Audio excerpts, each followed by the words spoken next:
Made in India जो है वो क्या एक सच में खाली एक स्लोगन है? Made in India obviously helps our economy. एक मिसकंसेप्शन है कि अगर बाहर की प्रोडक्ट्स है तो वो बेहतर हैं। इतने सारे सेगमेंट्स है, इतने सारे फील्ड्स है, पर उसमें आपने से सिर्फ ये बायो सीएनजी जो है वही क्यों चूज किया? जर्नी जो है वो वेस्ट मैनेजमेंट से स्टार्ट हुआ था 2016 में।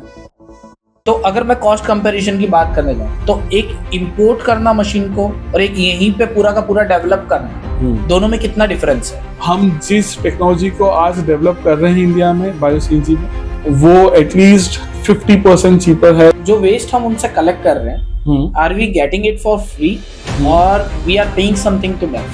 सूरत म्युनिसिपल कॉर्पोरेशन के साथ में एक कोलैबोरेशन करके एक पीपीपी मॉडल पे हमने 100 ton per day waste processing का एक प्लांट एस्टेब्लिश किया।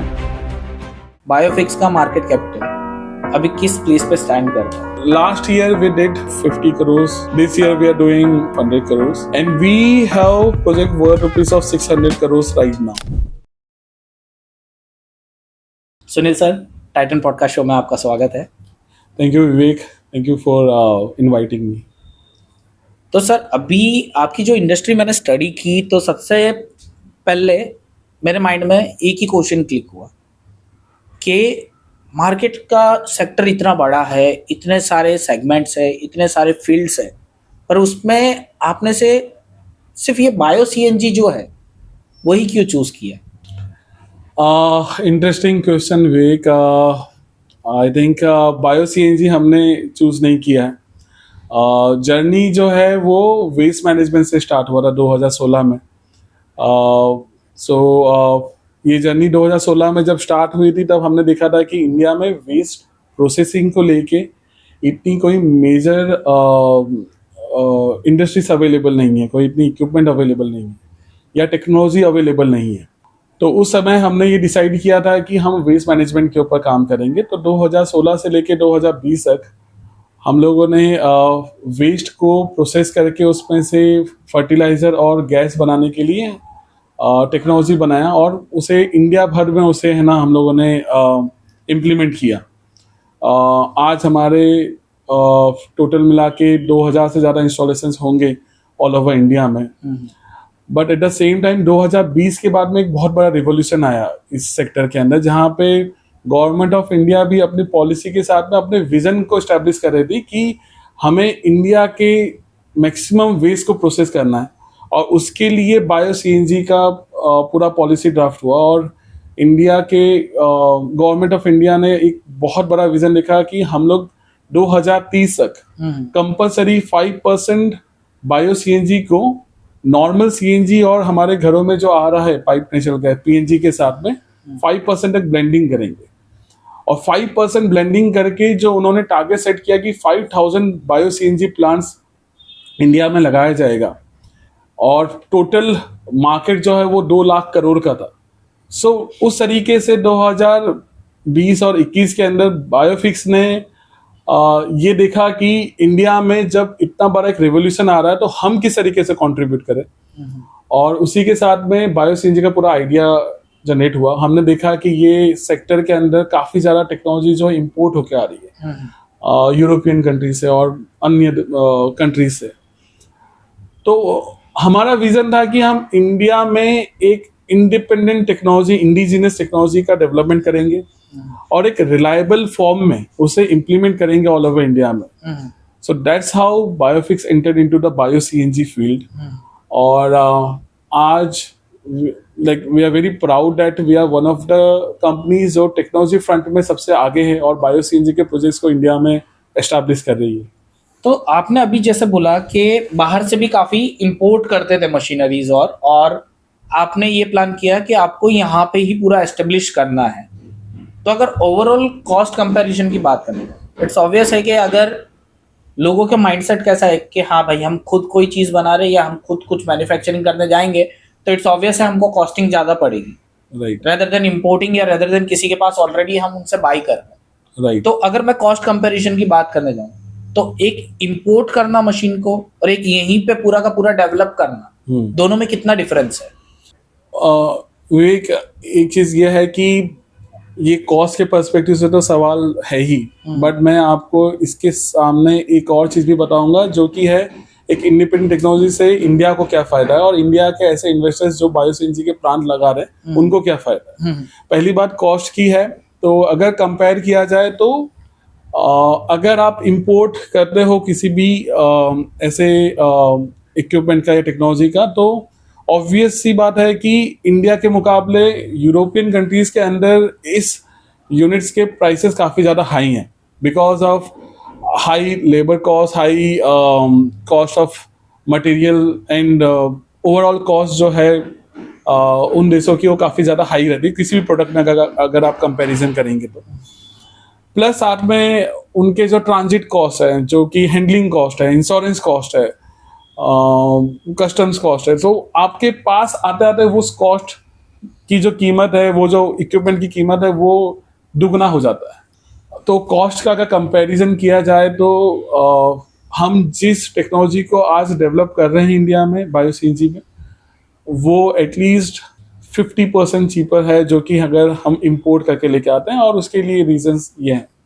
बट साथ ही साथ में जो हमने डेवलप किया है वो ये है कि हमारी डेटा को लेके जो डिपेंडेंसी है कि आज अगर वो प्रोडक्ट यहाँ पे यूज हो रहा है तो उसमें से जो डेटा निकल के आता है, जिसे अगर वो यूनिट कभी भी मेंटेनेंस में गया, कभी ब्रेकडाउन में गया, तो आपको डिपेंडेंट होना पड़ता है उन वेंडर्स के ऊपर जो कि यहाँ पे एस्टेब्लिश है भी नहीं, और काफी ज्यादा समय चला जाता है उस ब्रेकडाउन को रिपेयर करने के लिए, और काफी ज्यादा लॉसेस भुगतना पड़ता है इन्वेस्टर्स को।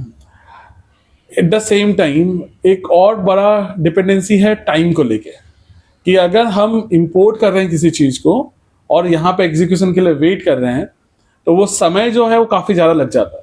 तो हम वो भी चाहते थे कि इस एग्जीक्यूशन को हम थोड़ा फास्टर करें, ठीक है। जो हमारा विजन है कि 5000 सीबीजी प्लांट्स लगने हैं, बायो सीएनजी प्लांट्स अगर यहाँ पे इंडिया में लगना है 2030 तक, तो ऑब्वियस सी बात है कि हम इतना समय नहीं दे सकते हैं कि एक प्लांट के पूरे एग्जीक्यूशन के लिए, और टाइमलाइन को घटाना पड़ेगा। जो टाइमलाइन था जहां पे वो 6 महीने लगते थे, उस टाइमलाइन को भी हमने यहाँ पे कम किया, उसे 3 महीने तक लेके आए, और हम आगे देख रहे हैं कि उससे और कम लेके आया जा सके एक बेटर प्लानिंग के साथ। सो ये काफी बड़ी उपलब्धि है जो कि हमने हासिल किया है अगर हम in house design, engineering and production कर रहे हैं इस टेक्नोलॉजी का। आपने बोला कि बाहर से जब मंगाते हैं तो उसका कॉस्ट डबल हो जाता है, बट एक बहुत बड़ा मिसकंसेप्शन जो है वो नॉर्मल पब्लिक के माइंड में रहता है कि मेड इन इंडिया जो है वो चालू करने के बाद भी लोग ज़्यादातर यही बिलीव करते हैं कि बाहर से जो प्रोडक्ट आ रहा है वो बेटर है, ठीक है। एक ऐसा पर्सनल अगर मैं देखने जाऊं तो काफ़ी लोगों से अगर बात करते और करते हैं, उनको जब बोलते हैं ना कि हाँ मेड इन इटली है, ठीक है, मेड इन चाइना, वो आज भी बिलीव करते हैं, भले ही मेड इन चाइना लिखा हुआ आ रहा है लेकिन वो बाई करेंगे। लेकिन जहां पे मेड इन इंडिया लिखा हुआ आ रहा है वो उसको मेजरली अवॉइड करने का ट्राई करते हैं। सो अगर ऐसा माइंडसेट पॉइंट ऑफ व्यू से अगर मैं बात करने जाऊं तो मेड इन इंडिया जो है वो क्या एक सच में खाली एक स्लोगन है या एक लिटरली एक वे है जहां पे हम एक कंट्री को डेवलप करने के लिए सपोर्ट कर सकते हैं? Made in India obviously helps our economy, उसमें कोई दो राय है नहीं, और I think as an Indian citizen everybody wants to support this idea of our nation कि हम मेड इन इंडिया पे ज़्यादा फोकस करें, ज़्यादा से ज़्यादा अपनाएं मेड इन इंडिया के ऑब्जेक्ट्स को, हमारे प्रोडक्ट को। साथ ही साथ में जो आपने एक चीज़ और कहा है कि ये एक मिसकंसेप्शन है, एक स्टिग्मा है कि अगर बाहर की प्रोडक्ट्स है तो वो बेहतर हैं, इंडिया की प्रोडक्ट्स हैं तो वो शायद एक लो स्टैंडर्ड्स के होंगे।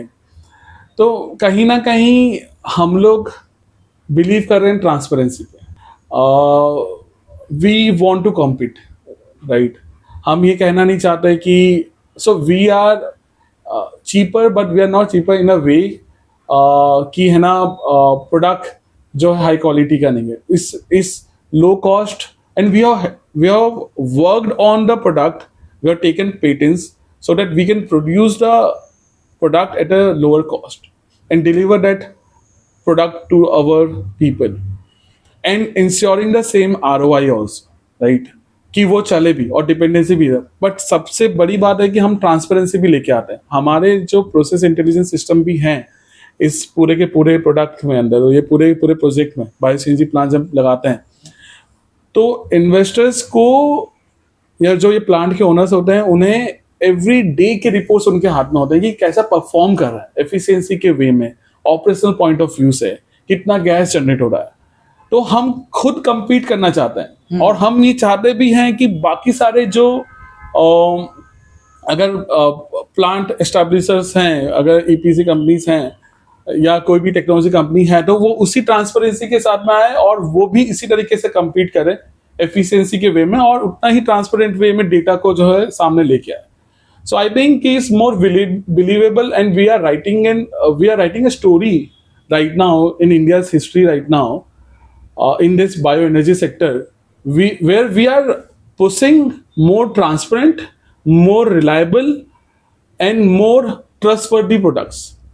So basically that's our motto also. अभी आपने एक लाइन बोली थी, ठीक है, उसमें दो चीज का आपने इंडिकेट किया, एक था ROI, दूसरा प्लांट ऑनर्स, ठीक है। तो अगर मैं बायो सीएनजी के प्लांट की पर्टिकुलर बात करने जाऊं तो is it open for everybody के किसी को भी अगर बायो सीएनजी प्लांट लगाना है या खुद के लिए कुछ सेटअप करना है वो बायो सीएनजी का प्लांट सेटअप कर सकते हैं? और अगर आरओआई की आपने बात की तो आरओआई आप इतना श्योरली कैसे बोल रहे हो कि आरओआई अच्छा मिल सकता है? तो अगर ये दो चीज की बात हो कि अगर किसी को प्लांट सेटअप करना है, what's the actual cost of setting up a plant, and ROI जो आपने बोला कि अच्छा आरओआई निकल के आ सकता है, सो वो किस बेस पे आप बोल रहे हो कि एक अच्छा आरओआई जनरेट हो सकता है? राइट एक प्लांट का उदाहरण लेने से पहले मैं आपको ये बताऊंगा कि बायो सीएनजी प्लांट के अंदर में it's a very simple process. मैं अपनी एक कहानी आपको बताना चाहूँगा जो कि मेरे घर की है। जब 2016 में हमने शुरुआत की थी इस फील्ड की, और जब मैंने अपनी मम्मी को कहा था कि मैं एक बायोगैस या बायो सीएनजी के प्रोजेक्ट्स पे काम करता हूँ करके, तो मेरी माँ जो है, मेरी मम्मी जो है वो दूसरी कक्षा से ज़्यादा पढ़ी नहीं है और एक वो हाउसवाइफ है। पर जब मैंने उनको ये कहा था, उन्हें बाकी सब कुछ समझ में नहीं आया पर उन्हें बायोगैस समझ में आ गया, क्योंकि उन्होंने कहा कि ये तो हमारे घरों में और गाँव में भी, मैं उड़ीसा से बिलोंग करता हूँ तो फिर मैं तो वहाँ पे भी मेरे नाना के घर पे था। तो उन्होंने कहा कि हम जो हमारे बच जाता था खाना, या तो गाय जो चारा खाती थी और जो बच जाता था तो और गोबर ये सब कुछ उठा के हम लोग जो है उसमें डाल देते थे और गैस निकलता था और गैस को हम यूज करते थे। और मैं बहुत सरप्राइज हो गया था तो ये है कि मैं कुछ उन्हें टेक्नोलॉजी समझाने जा रहा हूँ, जबकि बायोगैस कोई आज की मॉडर्न जनरेशन का कोई एक टेक्नोलॉजी नहीं है। ये जो पद्धति है वो पद्धति काफी पुरानी है। सो कहने का अर्थ यह है कि आप बायो सीएनजी बना कैसे सकते हैं। बायो सीएनजी बनाने के लिए आपको कोई भी चीज जो कि सड़ सकती है, तो सिर्फ हमने टारगेट किया कि आज के तारीख में इतना सारा म्युनिसिपल सॉलिड वेस्ट जनरेट हो रहा है, तो उस म्युनिसिपल सॉलिड वेस्ट को जो गीला कचरा है उसे यूज करके कैसे हम लोग बायो सीएनजी बनाए, जो काउडंग है उसमें से कैसे बनाए, जो शुगर फैक्ट्री से प्रेसमेंट निकल रहा है उसमें से कैसे बनाए, या जो खेती बाड़ी में जो पोस्ट हार्वेस्टिंग वेस्ट बच जाता है, जो पराली बच जाती है, या तो कुछ गेहूं का छिलके बच जाते हैं, ये सारी चीजों से कहने जाए तो किसी एपीएमसी मार्केट में से साग भाजी का जो वेस्ट बच गया है वो है, या कोल्ड स्टोरेज में से जो वेस्ट बच गया है, तो ये सारी वेस्ट जो कि सड़ सकती हैं वो सारे वेस्ट को आप लेके, अब जो वो गोबर गैस था, जो बायोगैस मेरे नाना के घर पे भी रखा हुआ था, हमने उस टेक्नोलॉजी को काफी स्केल कर दिया। स्केल करके बहुत बड़े डाइजेस्टर्स बना दिए जिसके अंदर आप ये सारे कचरे को जो एक स्लरी बना के डाल दीजिए और उसमें से गैस उत्पन्न होगा, और उस गैस में से प्योर 99% मीथेन को एक्सट्रैक्ट कीजिए प्यूरिफाई करके, और उसे गैस में बॉटल में भर के, बॉटल में अगर उस गैस को भर के अगर आप सप्लाई करते हैं तो वो बायो सीएनजी है। ये है बायो सीएनजी। अब एक बायो सीएनजी का प्लांट जो होता है वो उसके कैपेसिटी से होता है कि कितना गैस आप उत्पन्न कर रहे हैं। सो जैसे 3 ton per day, 5 ton per day, 10 ton per day of bio CNG आप कितना उत्पन्न कर सकते हैं। तो एक उदाहरण लेता हूं कि 5 टन प्रतिदिन का अगर बायो सीएनजी का प्लांट अगर आपको एस्टैब्लिश करना है तो तकरीबन इसका जो कॉस्ट आता है वो 25 करोड़ रुपए जैसे एक कॉस्ट आता है, और इसमें से आप प्रतिदिन 5 टन जितना बायो सीएनजी उत्पन्न कर सकते हैं और 20 टन जैसा फर्टिलाइजर आपको मिलेगा। अब 5 टन अगर जो बायो सीएनजी है, तो जो गवर्नमेंट ने पॉलिसी मैंडेट किया है कि कंपलसरी इसे ब्लेंड करना है हमारे सीएनजी में और घरों में जो आ रहा है गैस उसमें, तो आप जितने भी ऑयल एंड मैन्युफैक्चरिंग कंपनीज है जैसे कि IOCL, BPCL, HPCL, Gujarat gas, तो आप ये गैस उन्हें सप्लाई करते हैं और गवर्नमेंट की इस पॉलिसी के हिसाब से आपको एक कॉस्ट मिलता है। तकरीबन ये कॉस्ट जो है आज के दिन में एक अप्रोक्सीमेटली 80 रुपए जैसा है, 80 रुपीज पर केजी जैसा है। आपको ट्रांसपोर्टेशन के लिए और अलग कॉस्ट भी आपको मिलता है। पर अगर 80 रुपीज से भी अगर आप देखेंगे तो आप जनरेट कर सकते हैं सालाना 11 से 12 करोड़ रुपए सिर्फ गैस से। और साथ ही साथ अगर फर्टिलाइजर को सेल किया जाए 20,000 किलो, जो 20 टन जैसा जो निकल रहा है प्रतिदिन, तो उसमें से आप 2.5 से 3 करोड़ रुपए और रेवेन्यू जनरेट कर सकते हैं। पूरा मिला के कुछ 14 से 15 करोड़ तक का जो है रेवेन्यू जनरेट हो सकता है एक 5 टन प्रतिदिन वाले बायो सीएनजी प्लांट से। और इसका जो ऑपरेशन कॉस्ट होता है अगर उसे कैलकुलेट किया जाए तो वो अधिकतम 5 से 6 करोड़ रुपए जैसा होता है। सो इसमें अंदर ये एक मुनाफा है कि आप every year you can generate 7 to 8 crore rupees of profit out of it. Policy के तहत ये एक टैक्स एग्जेम्पशन वाला भी इंडस्ट्री है। सो आने वाले 5 साल के लिए आपको कोई टैक्स भी नहीं पे करना है। सो आपका ग्रॉस प्रॉफिट ही आपका प्रॉफिट आफ्टर टैक्स भी है। तो इस तरीके से देखने जाए तो 2 या 3 साल या अधिकतम जो है 4 ईयर्स तक में आपका पूरा ROI निकल जाता है। जो सेंट्रल गवर्नमेंट है वो 20% तक कैपिटल सब्सिडी देती है जो परफॉर्मेंस लिंक होता है। स्टेट गवर्नमेंट भी जो है आपको है ना अलग से सब्सिडीज देती हैं 20% तक का capital subsidies. So that's how this is a very interesting opportunity for all the HNIs and business owners right now to invest in this sector.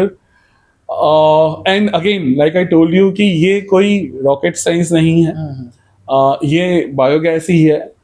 और अगर हम जिस चीज को इतने सालों से करते आ रहे हैं, अगर उसी चीज को अगर इंडिया का हर एक इंसान इस तरीके से सोचना चालू कर दे तो हमारा जो टारगेट है इवन कि 5,000 प्लांट्स का, तो मुझे लगता है कि 10,000 बायो सीएनजी प्लांट्स भी इंडिया में होंगे और सारे वेस्ट को हम लोग इस तरीके से प्रोसेस करके एनर्जी में कन्वर्ट कर सकेंगे।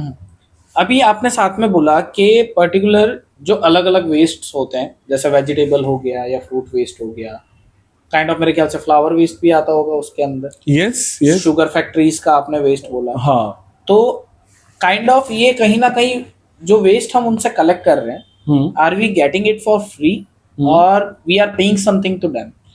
हर इंडस्ट्री का अलग मॉडल है। जिस तरीके से म्युनिसिपल सॉलिड वेस्ट है, तो अभी हम लोगों ने सूरत में ही सूरत म्युनिसिपल कॉर्पोरेशन के साथ में एक कोलैबोरेशन करके एक PPP मॉडल पे हमने 100 ton per day waste processing का एक प्लांट एस्टेब्लिश किया है, जहाँ पे म्युनिसिपल सॉलिड वेस्ट को हम जो है कमर्शियल सेक्टर्स और रेस्टोरेंट्स और होटल से अगर हम लोग कलेक्ट करेंगे, so we also take a small fee जिसमें से हम उसे कलेक्ट करके हमारे यहाँ पे लेके आके प्रोसेस कर सके। उसी तरीके से सो बेसिकली यहाँ पे तो हम एक फीस कलेक्ट कर रहे होते हैं एक वेस्ट सेग्रीगेशन के लिए, वेस्ट ट्रांसपोर्टेशन के लिए। उसी तरीके से जैसे शुगर फैक्ट्री में है तो वहाँ पे जो है एक टेंडर होता है जिसमें आप प्रति टन 400 रुपीज तो 500 रुपीज आप पे करते हैं और आप वो वेस्ट को प्रोक्योर कर सकते हैं। उसी तरीके से दूसरे जो वेस्ट है जैसे कि एग्री वेस्ट है, या आजकल तो आपको वेस्ट कलेक्ट करना के साथ साथ आप एक और काम कर सकते हैं कि अपना खुद का ही रॉ मटेरियल आप उगा सकते हैं। तो बहुत सारे प्लांट्स जो आज आ रहे हैं वो नेपियर ग्रास पे भी आ रहे हैं कि आपने अपने ही वहां पे नेपियर ग्रास उगाया और उसी की हार्वेस्टिंग करके आपने उसे यूटिलाइज कर लिया। तो जनरली अगर इन वेस्ट की बात किया जाए तो उनका जो मैक्सिमम कॉस्ट होता है वो 500 रुपीज से 1000 रुपीज तक होता है। और with raw material, transportation at your plant और ये सारी चीजों को कंसिडर किया जाए तो 200 रुपये और अधिक लग सकता है। तो 1000 से 1200 रुपये ये कॉस्ट लग सकता है आपको। इस कॉस्ट का भी हम लोगों ने ऑपरेशनल कॉस्ट के अंदर एनीवेज कैलकुलेट करके रखा है, जो मैंने आपको थोड़ी देर पहले बताया था, पूरा कॉस्ट का बाइफर्केशन। काइंड ऑफ अगर देखने जाए जितना आपने बताया उस हिसाब से kind of it's a cycle, right right, कि वेस्ट जो आ रहा है वही जा रहा है, उसी से बायोगैस बन रहा है, वो घर पे सप्लाई हो रहा है, फर्टिलाइजर है, उसको फिर से यूटिलाइज करके वही वापस खेती में यूज हो रहा है और फिर से वही साइकिल और चेन पूरा का पूरा कंटिन्यूशन में चल रहा है। राइट। आप इसी चीज को मैं आपके सपोर्ट करने के लिए कहूंगा कि सर्कुलर इकोनॉमी में अगर देखा जाए तो पॉल्यूशन कंट्रोल बोर्ड में भी इसे वाइट कैटेगरी का एक इंडस्ट्री माना गया है। वाइट कैटेगरी इसी का प्रूफ है कि जो भी निकल रहा है वो यूटिलाइज हो रहा है, कुछ भी डिस्चार्ज नहीं है इसके अंदर। So we are not polluting anything right now, we are utilising waste. आप पॉल्यूशन को रोक रहे हो और इसीलिए गवर्नमेंट काफी ज्यादा सपोर्ट में भी है कि है ना, और ज्यादा सपोर्ट करना चाहती है इस इंडस्ट्री को, क्योंकि आप उस वेस्ट को प्रोसेस करके एक तो क्लाइमेट के जो क्लाइमेट इश्यूज हैं उन्हें भी कम कर रहे हैं। एट द सेम टाइम पे जो हमारी एनर्जी डिपेंडेंसी है इतना ज्यादा कि हम एनर्जी को आज इंपोर्ट कर रहे हैं, उसे भी कम कर रहे हैं। प्लस जो फर्टिलाइजर निकल रहा है वो एक ऑर्गेनिक फर्टिलाइजर है, आप उसी को आप फार्मिंग में यूटिलाइज करके ऑर्गेनिक फार्मिंग को प्रोत्साहन कर रहे हैं। सो इस वे में ये पूरा एक सर्कुलर इकोनॉमी है, एक सर्कुलर चेन है। मतलब kind of you are reducing the load of waste management, के लोग जो है वो कचरा ऐसे ही जाता था, कहीं पे पॉल्यूशन हो रहा है, तो kind of you are utilizing that thing कि ठीक है आप हमको दो, हम उसको पूरा प्रोसेस करते हैं और उसको पूरे साइकिल के अंदर सेट करके कंप्लीट कर दे। अभी सब्सिडी की बात करने जाए, ठीक है, तो गवर्नमेंट में आपने बोला कि गवर्नमेंट ने काफी पॉलिसीज ऐसी निकाल रखी है, तो काइंड ऑफ ये सेगमेंट पूरा का पूरा आ गया clean energy, correct? Clean energy, yes. तो काइंड ऑफ जैसे solar energy is kind of clean energy, bio CNG भी क्लीन एनर्जी। ऐसे आने वाले टाइम में आपको क्या लग रहा है और ऐसी कौन सी एनर्जी सेक्टर्स हो सकती है जहां पे ये क्लीन एनर्जी को प्रमोट करने के लिए गवर्नमेंट या तो सब्सिडीज लाए या कुछ नया इनिशिएटिव लेके आए कि हाँ अब हमें ये प्रोड्यूस करना है for a pollution free environment? I think बहुत सारा वर्क एनीवेज हो रहा है। आई थिंक इस सेक्टर के अंदर जो भी सेक्टर से थोड़ा सा भी वाकिफ है, तो बायो एनर्जी में बायो सीएनजी, इवन फिर इथेनॉल के प्लांट्स अगर देखेंगे तो इथेनॉल ब्लेंडिंग भी हो रहा है और काफ़ी ज़्यादा सक्सेसफुल रहा है वो। एट द सेम टाइम फिर आप देखेंगे कि आने वाले टाइम पे अब एक और पॉलिसी आ चुका है, अब काफ़ी मैंडेट आ चुका है और पॉलिसी भी ड्राफ्ट होके लॉन्च होने वाला है कि 2027 से सस्टेनेबल एविएशन फ्यूल भी जो है वो भी अब एक ऐसे मैंडेट आ रहा है। उसमें भी ऐसा ही है कि आप 1% से लेके फिर 2030 तक आपको 5% कंपल्सरी ब्लेंडिंग करना है। और जिस तरीके से गवर्नमेंट भी ये देख रही है कि कौन से ऐसे सेक्टर्स हैं, कौन से ऐसे जगह है जहाँ पे सबसे ज़्यादा एनर्जी का कंजम्पशन है, तो उसी तरीके से जो है वो पॉलिसी भी फॉर्म किया जा रहा है जिसकी वजह से उस सेक्टर में भी सबसे ज़्यादा फायदा पहुंच सके। और एविएशन का मार्केट भी काफ़ी ज़्यादा ही बढ़ने वाला है। इस अगर आप देखेंगे तो 5 सालों में जो एयरक्राफ्ट है वो डबल हो चुके हैं इंडिया में और आने वाले 5 साल में और भी डबल हो जाएंगे। और इवन बायोफिक्स के फ्यूचर विजन में we are also coming up with a pilot project of sustainable aviation fuel, and that's how we also want to play our role in this sector, जहाँ पे हम चाहते हैं कि any kind of green energy, even green hydrogen, that would be our future projects which we will be entering into. So from our technology background, if we are able to serve जहाँ पे हम bio CNG और साफ के जो projects है, sustainable aviation fuel या green hydrogen की जो प्रोजेक्ट्स है, उसमें अगर हम कंट्रीब्यूट कर सके, that's what will be doing and that is our next 3 to 5 years of vision.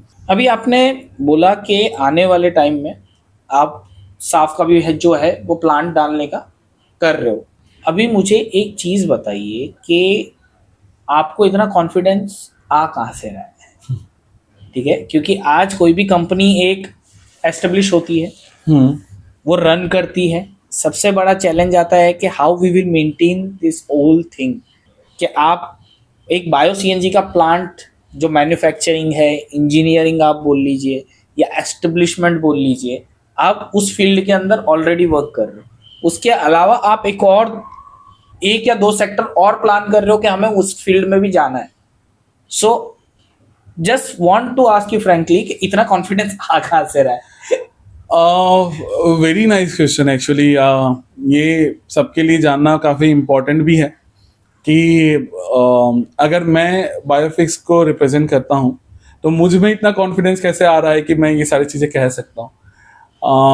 मुझ में ये कॉन्फिडेंस इसीलिए भी है क्योंकि आई हैव अ टीम जो कि इतने सालों से साथ में काम कर रहे हैं और ये सारे विजन को, ये सारे आइडियाज़ को जो सक्सेसफुली कन्वर्ट कर रहे हैं, राइट। सो जब मैं आज इस आपके साथ में भी हूँ और हम लोग इसके बारे में डिस्कस कर रहे हैं, तो there is a team of more than 200 people who is working right now, executing few plans in India right now. कुछ जो हमारे टीम मेंबर्स हैं वो अभी यूपी में है, कुछ टीम मेंबर्स राजस्थान में हैं, कुछ मेंबर्स जो है महाराष्ट्र में हैं, कुछ मेंबर्स जो उड़ीसा में हैं, जो वहाँ पे ऑलरेडी प्लान्स को एग्जीक्यूट कर रहे हैं। At the same time we are a very established company right now. We have people to look after different things. Product को अगर एस्टैब्लिश करना है तो उसके लिए जो है we have a team of more than 25 people from PhD background, from masters background, from specific background of material science and thermal energy also. So that's how I develop my confidence, right? I have team who is executing projects. I have team who is looking after any kind of operations. हमारे पास वो team है जो कि project execute होने के बाद में अगर उसमें कोई मेंटेनेंस आ रहा है तो वो देख रहा है. हमारे पास वो टीम है जो कंटिन्यूसली ये मॉनिटर कर रहा है कि हमारे प्रोजेक्ट कैसे चल रहे हैं करके. So this is how we are very confident of whatever we are saying, क्योंकि ये सारे डिस्कशंस पहले हम लोग ऐसे टीम हमारे प्लांट पे, हमारे ऑफिसर्स पे हम लोग ये कहते हैं, और तभी हम इतना कॉन्फिडेंस जनरेट कर सकते हैं कि हम ये सेम चीज जो है किसी के सामने जाके कमिट कर सके कि हम ये करने जा रहे हैं करके, और हम ये इतने समय में ये चीज कर सकते हैं करके. तो अभी आपने बोला आपकी एक टीम है यूपी में, कोई है राजस्थान में, कोई है महाराष्ट्र में, कोई ओडिशा में. तो आपके खुद के अभी प्लांट्स, मेरे ख्याल से आपने बोला था कि 2000 के अराउंड आपके प्लांट्स हैं, राइट.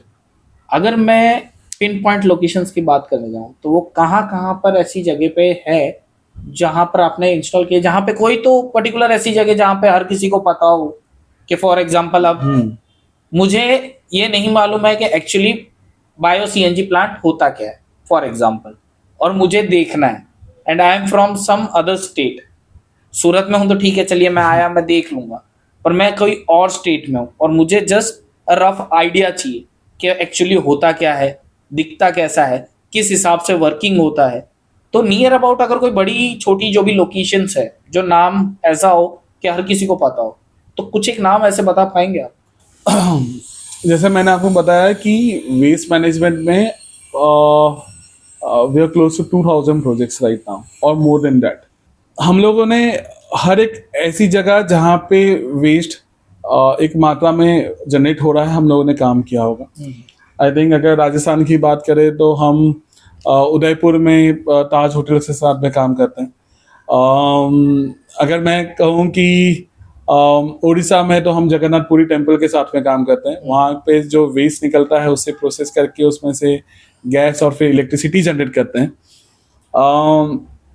अगर मैं कहूँ कि और काफ़ी सारे, जैसे जयपुर एयरपोर्ट पे काम करते हैं, गुवाहाटी एयरपोर्ट पे काम करते हैं, मालदा रेलवे स्टेशन पे काम करते हैं, और इसी तरीके से काफ़ी सारे कॉर्पोरेट्स के साथ में भी प्रोजेक्ट कर रहे हैं. ये सारे जो है हमारे लोकेशन इवन हमारे वेबसाइट पे भी उपलब्ध है कि हम कितने सारे कॉर्पोरेट्स और कितने सारे ऐसे ऐसे विभिन्न एरियाज में, सेक्टर्स में काम कर रहे हैं. IITs, we are working with more than 7+ IITs. We are working with NITs, hospitals like Medanta Hospital and different other hospitals also. तो पूरे देश भर में हम मोर देन 40+ सिटीज में अभी काम कर रहे हैं. वहाँ पे हमारे मल्टीपल प्लांट्स एस्टेब्लिश हैं जो अप एंड रनिंग है, और कोई भी हमें कांटेक्ट कर सकता है और फिर वहाँ पे जाके विजिट भी कर सकता है. एंड हमें ऐसा लगता है कि we also want to inspire people. तो जो भी देखना चाहता है वो इस तरीके से आके देख सकता है, and they can also take steps की है ना, वो किस तरीके से फिर अपने वेस्ट मैनेजमेंट को प्लान करे या इस इंडस्ट्री में एक अपना नेक्स्ट स्टेप ले. बायो CNG प्लांट्स की बात करें तो आज यूपी में हम लोगों ने 10 से ज्यादा प्रोजेक्ट साइन किए हैं जिनकी total processing capacity 1000 tons per day है. और 1000 टन्स पर डे सिर्फ यूपी में. थोड़े टाइम पहले तो सिर्फ बात अपनी 5 टन या 10 टन की हो रही थी. आप हाँ, सो 10 प्रोजेक्ट्स जो कि 100 टन अगर प्रतिदिन प्रोसेस करते हैं, सो 100 टन, 150 टन, 200 टन, 300 टन, ये पर डे प्रोसेसिंग कैपेसिटी है वेस्ट का.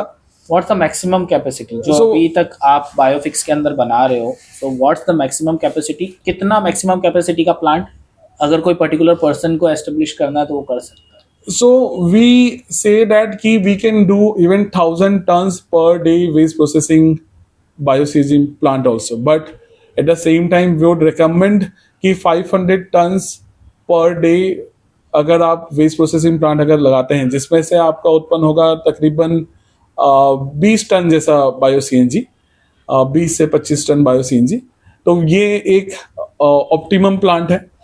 क्योंकि आपको ये भी देखना है कि 500 टन जैसा आप वेस्ट भी एकत्रित कर सके आपके नियर बाई एरिया से. सो जो सबसे ज्यादा इकोनॉमिकली वायबल और फिजिबल प्लांट है वो 500 टन पर डे तो ऑब्वियसली है. अगर आपके पास उस तरीके के रॉ मटेरियल अवेलेबल है, वेस्ट भी अवेलेबल है, तो you can go up to 1000 ton per day. जिस तरीके से आप स्केल करना चालू करते हैं उसी तरीके से आपके कैपिटल कॉस्ट और प्लानर कॉस्ट भी कम होता है और आपकी ROI भी बढ़ना चालू हो जाता है. ओके. यस. तो अभी आपने बोला कि ITs हो गए, कॉर्पोरेट्स हो गए, वो भी इस चीज को अपने वहां पे यूटिलाइज कर रहे हैं. Right right. But how they are utilising? मतलब IT सेक्टर और में पकड़े या फिर कॉर्पोरेट्स में पकड़े, तो why they need the plant और why they need this service particular? Right. I think, see, everybody is right now conscious, right? किसी भी कॉर्पोरेट या किसी भी, इवन मैं तो कहता हूँ कि सूरत में बहुत सारे ऐसे रेसिडेंशियल सोसाइटीज है जहाँ पे वहाँ पे हमने वेस्ट प्रोसेसिंग प्लांट लगाया हुआ है, जहाँ पे हम वेस्ट को प्रोसेस करके एट द सोर्स वहीं पर ही जो है या तो फर्टिलाइजर में कन्वर्ट करते हैं या तो फिर बायोगैस में कन्वर्ट करते हैं और उसके बाद में फिर इलेक्ट्रिसिटी में कन्वर्ट करते हैं उसी जगह पर. और वही बायोगैस और वही इलेक्ट्रिसिटी फिर उन्हीं के प्रेमाइसेस में यूज होता है. ओके. राइट. और ये एक कॉन्शियस डिसीजन की वजह से आता है कि we have to be sustainable and we have to implement sustainability in our firm. और हमारे सोसाइटी में, हमारे फैसिलिटी में हमें ये करना है. साथ ही साथ में अगर आप देखेंगे कि जो सस्टेनेबिलिटी डेवलपमेंट गोल्स है, SDG गोल्स है, और एनवायरमेंट सोशल गवर्नेंस है, वो भी काफी ज्यादा एक्टिव है. एनवायरमेंटल ऑडिट्स हैं और स्वच्छता सर्वेक्षण के अंदर जो है काफी ज्यादा इस चीज को काफी ज्यादा महत्व दिया गया है कि क्या वेस्ट जो निकल रहा है वो एट द सोर्स सेग्रीगेशन हो रहा है, एट द सोर्स प्रोसेसिंग हो रहा है. तो काफी सारे कॉर्पोरेट्स हैं, काफी सारे जो ऐसे फैसिलिटी ओनर्स है वो काफी कॉन्शियसली ये डिसीजन भी ले रहे हैं कि हम हमारे वेस्ट को at the source he process करेंगे. अगर मैं ओवरऑल बायोफिक्स की जैसे बात हो रही है, तो अगर मैं पर्टिकुलरली मार्केट कैप की बात करने जाऊँ, so from your point of view Biofix का मार्केट कैपिटल अभी किस प्लेस पे स्टैंड करता है? The way we are growing, so last year we did projects worth rupees of 50 crores के आसपास. This year we are doing projects worth rupees of 100 crores, and we have project worth rupees of 600 crores right now. Okay. And that's how. So basically, उस way में देखने जाए तो this is how much we can do it in next 12 months. हमें इस projects को जो है एस्टैब्लिश करना है, एग्जीक्यूट करना है, और ऑलरेडी ऑल ओवर इंडिया में ये काम चालू ही है. In next 3 years, the vision is that we are going to put 100 bio CBG plants, bio CNG plants हम पूरे ऑल ओवर इंडिया में 100 जितने एस्टैब्लिश करेंगे of total worth size of somewhere around 1500 crore rupees. That would be the market cap which we are focusing at this point of time. साथ ही साथ में एक काफ़ी इंटरेस्टिंग पायलट प्रोजेक्ट भी हम स्टार्ट करने जा रहे हैं सस्टेनेबल एविएशन फ्यूल का. That project is even worth rupees somewhere around 400 crore के आसपास में. So that is our vision in next 3 to 4 years right now. तो अगर ओवरऑल बायोफिक्स की बात जैसे अभी हो रही है, तो आप सिर्फ नेशनली अपने बिजनेस को एक्सपांड करने का प्लान कर रहे हैं या your vision is to go international? See, India is currently the hub of bioenergy expansion at this point of time. जिस तरीके से इतना गवर्नमेंट का सपोर्ट आया है, उस तरीके से देखने जाए तो in India we have ample amount of opportunities and we are already competing with the global players right now, and we are standing very clear. So we are at that par जहाँ पे technology front में, execution front में, operation front में we are leading right now. आने वाले समय में we obviously want to spread our footprints in different countries also. So in upcoming 5 years, we are seeing that we'll be working in few of the countries in Asia and then in Europe and in Australia. Already हमारे कुछ discussion चल रहे हैं. We are also seeing some partners right now, and I'm also visiting some of the countries in next few months. So we will be having strong partners because we believe in that kind of vision that कि अगर हम यही चीज अगर कहीं पर भी करेंगे तो we will do with the same intensity, we will do with the same type of services, we will provide them same type of hand-holding support to the projects we will do in any country. So that would be the vision going forward. Now थोड़ा सा of topic जाते हैं. आपकी personal life के अंदर से, ठीक है, जब से आपने ये प्लांट्स चालू किए थे, आपने वेस्ट मैनेजमेंट के अंदर आने का डिसाइड किया कि मुझे ये फील्ड में जाना है, सबसे बड़ा चैलेंज, ठीक है, आपने अभी तक में क्या फेस किया? देखिए, ये सेक्टर जो है वो पिछले कुछ सालों में ही काफ़ी ज़्यादा स्केल हुआ है. स्वच्छ भारत मिशन जो है वो 2014 से स्टार्ट हुआ है और बहुत सारी जो पॉलिसीज़ है, बहुत सारी जो रिफॉर्म है, बहुत सारी जो विज़न है, ये इन्हीं कुछ सालों में देखा गया है जो लास्ट 10 सालों में थे. मैं इस तरीके से देख पा रहा हूँ कि ये कोई एस्टैब्लिश इंडस्ट्री नहीं है. So basically I think building this kind of team is one of the, I will take pride on that कि अगर इस तरीके का एक स्ट्रॉन्ग टीम अगर बिल्ड हो पाया है इन दोज 10 years, तो वो एक काफ़ी ही बड़ी उपलब्धि है. एट द सेम टाइम पे इतना ज़्यादा रिसर्च वर्क उस जगह पे करना और सक्सेसफुली प्रोडक्ट को लॉन्च करना, राइट. क्योंकि ये आप इस तरीके से मान के चलिए कि एक नया फोन जिस तरीके से स्टीव जॉब्स ने जो है जब लॉन्च किया था, सो बेसिकली वो लॉन्च होने के बाद में वो चले और फिर एक सक्सेसफुल रिव्यू भी आए कि है ना ये काफी अच्छा प्रोडक्ट है, और फिर आप पूरा इंडस्ट्री को चेंज कर देते हो. फिर उसके बाद में सारे के सारे फोन जो है स्क्रीन वाले आना चालू हो गए. उसी तरीके से we are also looking to bring a revolution. तो अगर उस वे में देखने जाए तो we face a lot of challenges in our technology front. हम जितना भी बनाए जा रहे हैं, जितना भी टेस्ट किए जा रहे हैं, तो उतना पेशेंस भी रखना पड़ रहा था. एक चीज जो आपने पहले भी कहा है कि एक वो ट्रस्ट क्रिएट करना कि वी एज ए कंपनी अगर हम लोग जो है एक बायो सीएनजी प्लांट को लगा रहे हैं या तो एग्जीक्यूट कर रहे हैं, तो उस तरीके का ट्रस्ट एक डेवलप करना with in the plant owners, with in the investors की ये यूनिट जो है अगर हम बायोफिक्स से भी लगा रहे हैं तो कितना ट्रस्टवर्दी होगा. सो हमारे जो अर्ली अडॉप्टर्स है, जो अर्ली बिलीवर्स है, उनसे काफ़ी ज़्यादा हेल्प हुआ. उन्होंने पूरा ऑल ओवर इंडिया में विजिट करके आए थे सारे प्लान्स देखे थे, उन्होंने देखे थे कि सारे चैलेंजेस कहाँ हैं, कि कहाँ पे रॉ मटेरियल के चैलेंजेस हैं, कहाँ पे कोई टेक्नोलॉजी का चैलेंज है, कहाँ पे ऑपरेशनल कॉस्ट काफ़ी हाई जा रहा है। और उन्होंने आके हमसे मिले, हमारी टेक्नोलॉजी को समझा, हमारी टीम को समझा। एक्चुअली ऐसा नहीं कि सिर्फ हमसे मिले, बट हमारे पूरे टीम के साथ में उन्होंने डिस्कशन किया and they believed in us, they trusted अस कि है ना, नहीं हमें आपके साथ काम करना है। जब कोई हमारा प्रोजेक्ट ऑन ग्राउंड स्टार्ट नहीं था उस टाइम पे उन्होंने फिर साइन किया और उन्होंने हमारे साथ प्रोजेक्ट, आज तो सक्सेसफुली वो प्लान चल रहे हैं।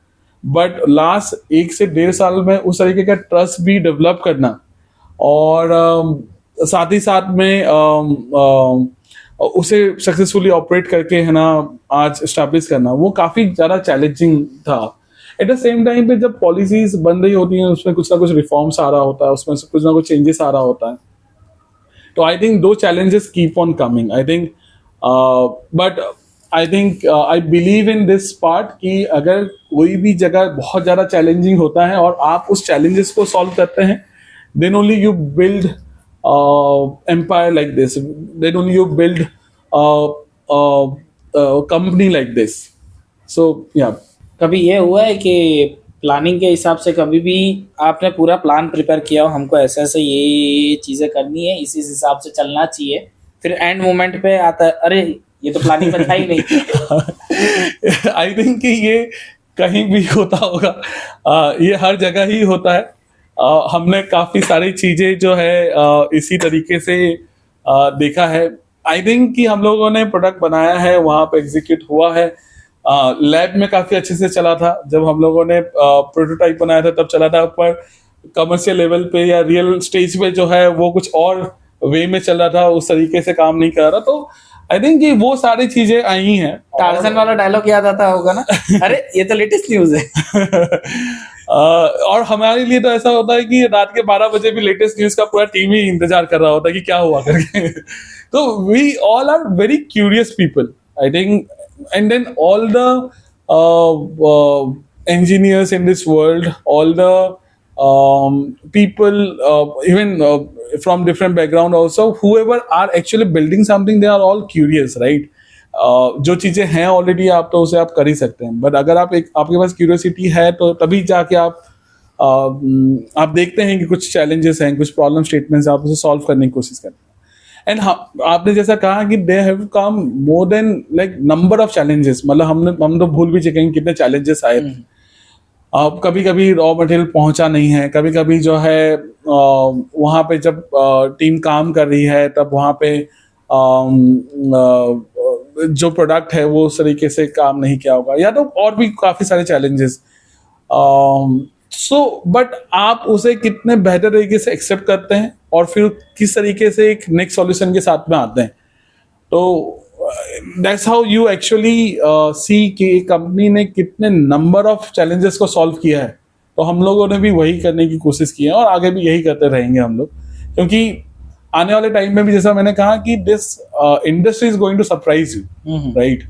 There is going to come so many new things and everybody who actually chooses us, they only see our capacities, our strength, that we will be able to solve any problem, right? They never see कि ना problem आएगा ही नहीं। They understand कि there will come problems, but these are the people who can solve these problems.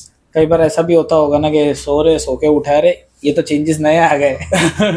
I think कि इन पूरे ये अभी जब नवरात्रि भी चल रहा था, so I was at one of my projects already, so client Gujarati थे और वो तो गरबा खेले जा रहे हैं, तो 2 बजे तक रात के भी अपडेट चालू ही है। वहाँ पे गरबा चालू है और यहाँ पे अपडेट्स भी चालू है कि क्या हो रहा है, किस तरीके से प्रोग्रेस है करके। एंड मैं तो कहूँगा कि माता जी का कृपा भी था कि आप सोचिए कि उसी टाइम पे हम लोग एक प्रॉब्लम्स को फेस कर रहे थे वहाँ पे एफिशिएंसी को लेके कि किस तरीके से आएगा करके। और आप विश्वास नहीं करेंगे कि उन 10 दिनों में ही काम करते करते डे नाइट पूरी टीम लगी रही, बट डे नाइट लगे रहने के बाद में फॉर्चुनेटली और वो सरप्राइज हुआ ही कि एफिशिएंसी जो थी उससे भी हम लोगों ने पार करके और बेहतर वे में रिजल्ट्स को है ना प्रोड्यूस किया। सो आई थिंक या ये एक इस इंडस्ट्री का बहुत ही बड़ा पार्ट रहने वाला है कि आप चैलेंजेस को अगर एक्सेप्ट कर रहे हैं तभी जाके आप सॉल्यूशंस पे जा रहे हैं, और सॉल्यूशंस पे जाने के बाद में आप सोच रहे हैं कि किस तरीके से और बेहतर सॉल्यूशन लेके आ सके। 2016 से लेके अभी 2025, इस ड्यूरेशन में जो जर्नी है, कौन सा ऐसा मंत्रा है जिसने आपको मोटिवेट करके रखा कि नहीं मुझे, क्योंकि हर किसी का देखिए कैसा होता है कि बिजनेस जो भी रन कर रहा है, एक टॉप अथॉरिटी पे जो बैठा होता है, कभी ना कभी अंदर से आता है कि छोड़ यार नहीं करना, छोड़ देते हैं, क्योंकि लाइफ में कभी ना कभी इतनी ज़्यादा प्रॉब्लम आ जाती है, अननेसेसरी चीज़ों का इतना ज़्यादा लोड आ जाता है। तो biggest well wisher and supporter बोलूँ या आपका जो एक मंत्रा बोलूँ जिसने आपको इतने साल कंटिन्यूसली डेवलप होने के लिए और सक्सेस की तरफ जाने के लिए आपको मोटिवेट रखा, तो वो क्या चीज़ थी? ये भी काफी इंटरेस्टिंग है। ये मेरा एक पर्सनल मानना भी है मेरा ये कि आपने कुछ नया करने की कोशिश की है, राइट। तो मैं हमेशा ये देखता हूँ कि क्या मैं अपने आप पे ज्यादा बिलीव कर सकता हूँ, right. Can I believe myself to take one more step, है ना। एंड देन आई सी कि आप जब कोई भी चीज़ ऐसा कर रहे होते हैं कि आपने 10th स्टैंडर्ड किया, फिर 12th स्टैंडर्ड किया, फिर आपने कॉलेज किया, फिर कॉलेज के बाद में जॉब किया, सो ये काफ़ी ही डिफाइंड पाथ है, right. Eight the same time अगर आप इस तरीके से थोड़ा सा भी एक टर्न लेने की कोशिश करते हैं, you will always find a lot of insecurities also, right. घर वाले कहेंगे कि क्या कर रहे हो करके, जो भी आपके दोस्त मिल रहे होंगे कहेंगे कि क्या कर रहे हो करके। I think this is very important that you are believing yourself and if you believe कि आप जो कर रहे हैं that is not just a random step which you are taking and then it's a plan step कि है ना मुझे ये करना ही था and I let me try, let me fail also, there is nothing, there is no problem in getting like fail once or twice or even any number of times until unless you are believing कि ठीक है आप अब इसे इस तरीके से एक नया स्टेप भी ले सकते हैं करके। So I think that belief has worked all the time, and meanwhile I think my co-founder my co-founder is my childhood friend also, so basically I think we have been discussing the problems from very beginning, जब बचपन से ही हम लोग एक दूसरे के साथ problems को हम लोग शेयर कर रहे हैं एक दूसरे के साथ में, and we try to figure out solutions होगी क्या कर, पर्सनल भी और प्रोफेशनल भी। तो मैं देख रहा था कि within this journey also that person has also played a very important role कि अगर कहीं ना कहीं अगर हमें एक दूसरे की सपोर्ट की जरूरत है तो we talk to each other. Then I was very fortunate कि मैं जिससे भी जाके बायोफेस के बारे में बात कर रहा था, अगर वो मेरे दोस्त हैं या तो मेरे फैमिली मेंबर्स हैं, तो they have also supported, they joined the organization, they also showed their support by joining, right, and working towards this one vision, one passion which we had कि ना हमें कुछ ना कुछ एक बिल्ड करना है। So that's how actually that is something which never ever makes me underconfident कि है ना मैं कुछ कर नहीं सकता। I feel कि अगर हम लोग ने जिस तरीके से शुरुआत की है, अगर if we fell down also then we have this capability to restart again and to reach that positions, क्योंकि वो भरोसा है, क्योंकि we have that kind of confidence कि यही टीम नहीं यहाँ से यहाँ तक लेके आए थे, तो अगर कुछ होता भी है तो we will again rise back, right. तो वो काफी बड़ा भरोसा, काफी बड़ा सपोर्ट है I think. But I think failure is better than regret. Obviously if you are not trying anything and just regretting कि काश मैंने ये कर लिया था, उससे अच्छा कर लो और करके एक बार गिर लो और देख लो कि अच्छा ऐसे गिरा भी जा सकता है, ठीक है, गिर गए तो हो गया, हाँ ठीक है भाई अपना बस का नहीं है, ये तो फिर अलग चीज है। I think Thomas Alva Edison he said कि है ना कि अगर किसी ने पूछा था कि sir you have tried 1000 times and you have failed 1000 times, so किसी ने तो उन्होंने भी ऐसे ही रिप्लाई कुछ दिया था कि है ना I have tried 999 times, how will this not work. So basically you will learn out of it. So I think my journey so far is about learning from people, learning from my own mistakes, learning from my from the industry's mistake. जब हम लोगों ने bio CNG करने भी गए थे तब हम लोगों ने पहले ये देखा कि इंडस्ट्रीज में क्या मिस्टेक चल रहे हैं, क्या प्रॉब्लम चल रहे हैं, तो किसी ना किसी ने तो कुछ किया होगा, करेक्ट, गैप एक आइडेंटिफाइंग द गैप, अगर सब इतने ही परफेक्ट रहेंगे तो कोई गैप ही नहीं होगा ना। करेक्ट। तो basically there can be gap within us, there can be gap within the market, and you have to just identify that. कुछ एक क्वेश्चंस पूछना चाहूंगा और क्विक आंसर्स उसका देना पड़ेगा आपको, ठीक है? कौन सी चीज ज्यादा आवाज करती है आपके पर्टिकुलर ऑफिस के अंदर, कंप्रेसर या sales team? I think sales team काफी पास बैठती है तो वो ज्यादा आवाज करती होगी। कौन सी चीज पहले टूटती है, डाइजेस्टर मिक्सर या आपके उम्मीद मंडे मॉर्निंग को? दोनों ही काफी ज्यादा स्ट्रांग है, तो दोनों टूट नहीं रही है आजकल। जो मशीन्स बना रहे हो आप, ठीक है, वो किस पे चल रही है? इलेक्ट्रिसिटी पे चल रही है या इंजीनियर्स के प्योर कॉन्फिडेंस पे जा रही है? I think confidence and electricity, but first confidence. अगर, ठीक है, कंप्रेसर होते आप, ठीक है, तो आप शांत रहते या कॉन्स्टेंटली ओवर हाइप्ड रहते? मैं ओवर हाइप्ड इंसान नहीं हूँ, देखने जाए तो लाइक मैं सबसे ज्यादा बसता हूँ पूरे के पूरे ऑफिस में। कितनी बार आपके पास जो भी पर्टिकुलर क्लाइंट्स आते हैं उनमें से कितने क्लाइंट ने ये बोले भैया थोड़ा रेट कम कर दो? ऐसा कोई भी है नहीं जिसने ऐसा नहीं कहा होगा। या सो this is the mentality, right, कि रेट नेगोशिएट तो होता ही है। सबसे बड़ा चैलेंज क्या है, वेल्डिंग करना या क्लाइंट की एक्सपेक्टेशंस को वेल्डिंग करना? क्लाइंट के एक्सपेक्टेशंस को वेल्डिंग करना। आपके प्लांट का अनऑफिशियल मोटो क्या है, क्वालिटी फर्स्ट, डिलीवरी सून या jugaad is an art? Quality first, then second comes jugaad. मतलब और कुछ नहीं, मतलब लास्ट में जुगाड़ था ही। Obviously, like the plans would work, I think. So, but again, with the focus that it is qualitative, right? तो मतलब बाकी ऐसे थोड़ी बोलते हैं, इंडिया है जुगाड़ू देश।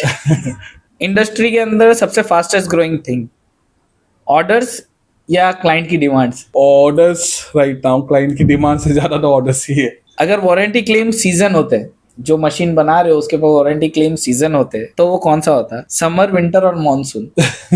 सामने वाला गर्म होके आता है, ठंडा होके आता है या आते ही बरसता है?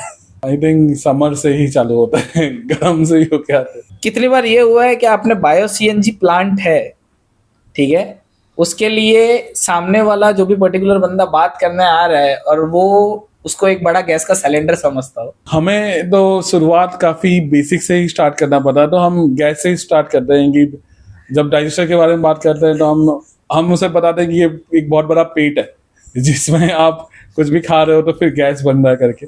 अगर बायो सीएनजी मशीनरी के पीछे अगर आपको थीम सॉन्ग लगाना हो, वो कौन सा होगा, गैसोलीना और work work work? I think कुछ और बेहतर गाने हो सकते हैं। तो आपके हिसाब से कौन सा गाना है? आई थिंक बस सोचना पड़ेगा। बट अगर दोनों में से करना जाए तो I think Gasolina sounds better. Okay, so आज का पॉडकास्ट सर हम यहीं कंप्लीट कर रहे हैं एपिसोड को। So last as a final concluding statement, अगर आप व्यूअर्स को कुछ देना चाहेंगे for regarding the bio CNG plant, how they can invest, अगर वो करना चाहते हैं तो उनको किस प्रोसेस के थ्रू जाना चाहिए, और why they should go for the bio CNG plant establishment, कि वो उनको फ्यूचर के अंदर किस हिसाब से बेनिफिट दे सकता है in the both way, through government and through financial. I think bio CNG ऐसे सेक्टर इस पॉइंट ऑफ टाइम पे सबसे बड़ा सेक्टर है एंड गवर्नमेंट का सबसे ज़्यादा सपोर्ट भी है। And government is very aggressive right now, even with banks is a priority sector lending projects right now, और इवन काफ़ी बेहतर प्रोसेस और सिस्टम्स भी हैं। सारे के सारे जो एप्लीकेशंस हैं वो भी ऑनलाइन हैं, आप ट्रैक भी कर सकते हैं, एंड इवेंचुअली जो प्रोसेसेस होते हैं वो काफ़ी सिंपलर भी हैं कि आप 3 महीने के अंदर जो है सारे के सारे रजिस्ट्रेशंस कंप्लीट कर सकते हैं और अपना बायो सीएनजी प्लांट एग्जीक्यूशन करना स्टार्ट कर सकते हैं। बायो सीएनजी प्लांट के बारे में बात किया जाए तो ऑब्वियसली आपको एक बार विजिट करना चाहिए, प्लांट देखना चाहिए। उसके बाद में if you are an investor जो देख रहा है कि to diversify, to invest, right? And if you have like let's say even 2 to 3 crores also, that is what as a capital if you have that. और फिर उसके बाद में इफ यू हैव लैंड जितना कि 3 से 4 एकड़ भी, तो बेहतरीन रूप से ये आपके लिए एक बहुत ही सक्सेसफुल प्रोजेक्ट है, राइट? आप है ना, यू कैन इन्वेस्ट 3 करोड़ जैसे, और एट द सेम टाइम पे अगर आपके पास लैंड है तो 3 से 4 करोड़ में एक 5 TPD का प्रोजेक्ट हो सकता है. You can take loans at a very good rate of interest, avail subsidies from state government and from the central government also, receive supports in selling the gas के जो आपको रेट्स मिल रहे हैं वो काफ़ी बेहतर मिल रहे हैं, इतने बेहतर कि आपके 3 से 4 सालों में तो पूरा ROI ही निकल के आ जाता है. और साथ ही साथ में व्हेन यू आर सीइंग कि फर्टिलाइजर्स के अंदर में भी आपको काफ़ी ज़्यादा सपोर्ट मिल रहा होता है, वो भी government also gives you market development assistance also. So इस point of time पे is the most opportunistic sector right now. So that's how you want, if you're planning a bio CNG plant, आप देखिए कि आपके आसपास में raw material की availability है, वेस्ट अवेलेबिलिटी है, आप प्लांट्स को विजिट कीजिए एंड पूरे प्रोसेस को समझ लीजिए, and you should be quick, क्योंकि 2030 तक अगर this 5000 bio CNG plants are coming in, so you should take your decisions today itself. So thank you sir for joining us in this episode.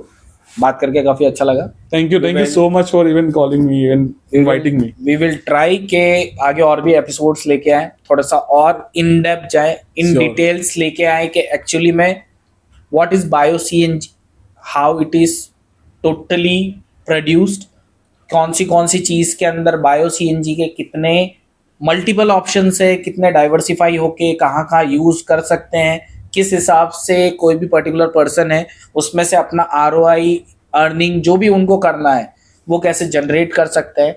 End of course जो आपने साफ का बताया कि aviation जो फ्यूल का आप बता रहे हो कि जो आने वाला है, तो उसका अपने किस वे में आगे फ्यूचर हो सकता है, वो कहाँ पे यूज़ हो सकता है. सो thank you sir for joining. Thank you so much. Thank you. Yeah. So thank you guys for watching this episode. अगर आपको ये एपिसोड में से कोई भी क्वेरी हो या कोई भी आपका पर्टिकुलर क्वेश्चन हो कि आपको पूछना है, जो आप चाहते हो कि जिसके ऊपर आपको गाइडेंस चाहिए, या कुछ पर्टिकुलर ऐसे टॉपिक्स है जिसको आपको क्लैरिफाई करना है या आंसर्स चाहिए, तो कमेंट बॉक्स में ज़रूर ड्रॉप करें. And yes, stay tuned for more such episodes. Till then, subscribe our channel and don't forget to like and share. Thank you.